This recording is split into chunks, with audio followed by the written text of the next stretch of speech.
जय हिंद। आप देख रहे हैं प्रकाशन उत्तराखंड, देहरादून से आपके साथ में अनिल रावत। उत्तराखंड की खबर से जुड़ने के लिए वीडियो को लाइक करें, शेयर करें, चैनल को सब्सक्राइब जरूर करें।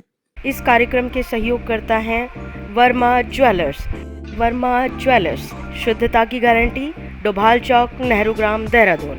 हम बात कर रहे हैं पीआरडी जवानों के वेतन की। अभी आने वाले दिनों में पीआरडी का अधिवेशन है, जिसको लेकर जो काबीना मंत्री है रेखा आर्य, उन्होंने उनके वेतन को लेकर बड़ी घोषणाएं की हैं। उनके जो हितों की रक्षा है उसको लेकर भी उन्होंने बड़ी बातें की हैं। आइए सुनते क्या कहती है काबीना मंत्री रेखा आर्य। 11 दिसंबर को पीआरडी जवानों की स्थापना दिवस है और स्थापना दिवस के सेलिब्रेशन के रिगार्डिंग विभाग के द्वारा क्या क्या तैयारियां उसमें की जा रही हैं उसकी समीक्षा की गई है। साथ ही हमारे पीआरडी जवानों के संगठनों के पदाधिकारियों के साथ में भी संवाद किया गया है।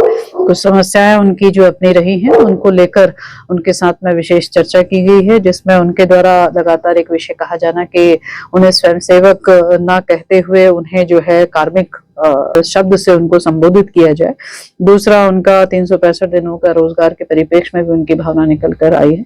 अब मैंने विभाग को दोनों ही एंगलों से परीक्षण करने के निर्देश दिए हैं कि हमारे पीआरडी जवान की भावनाओं के अनुरूप हमारी ये पूरी कोशिश होनी चाहिए कि हम उनके अनुरूप खरे उतरें। इसके साथ ही पीआरडी जवान अपने को उन विषयों को लेकर, समान कार्य समान वेतन को लेकर भी उन्होंने अपना पक्ष रखा है, जिसमें वे सुप्रीम कोर्ट भी गए हुए हैं। तो चूंकि मामला सुप्रीम कोर्ट में है तो पीआरडी जवानों से ही आग्रह किया गया है कि मामला चूंकि सुप्रीम कोर्ट के स्तर पर है तो निश्चित रूप से इस पर भी किसी प्रकार की चर्चा करना बहुत ज्यादा औचित्यपूर्ण नहीं प्रतीत होता है। लेकिन आपने ये बातें रखी हैं तो इन बातों के परिप्रेक्ष्य में विभाग की ये भरकस हमेशा से मंशा रही है कि पीआरडी जवानों के हितों में निर्णय होते रहे हैं और आगे भी होते रहेंगे।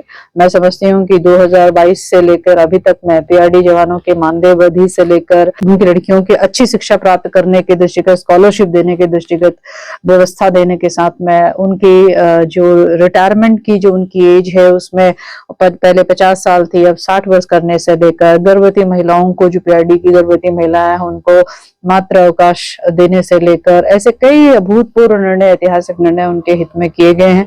कल्याण कोष उनके लिए गठित किया गया है, जिसमें उनको चाहे वो ऑन ड्यूटी में उनको चोटिल होने पर उनको जो मदद हो सकती है, डिपार्टमेंट उस दिशा में भी काम कर रहा है, उनको मदद धनराशि उनको उपलब्ध करा रहा है। तो ऐसे ऐतिहासिक कई सारे की कार्य जो है उनके परिप्रेक्ष्य में 2022 से लेकर आतिथ्य तक में किए गए हैं।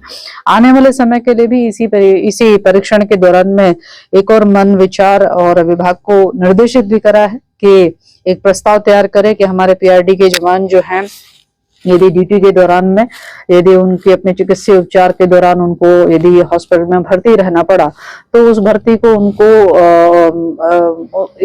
उनके किसी भी रूप में जो है वो उनकी मानदेय कटौती में उसकी गणना ना हो, अपितु उन्हें 6 माह का मानदेय जो है उसमें मानदेय के रूप में उनको दिया जाए।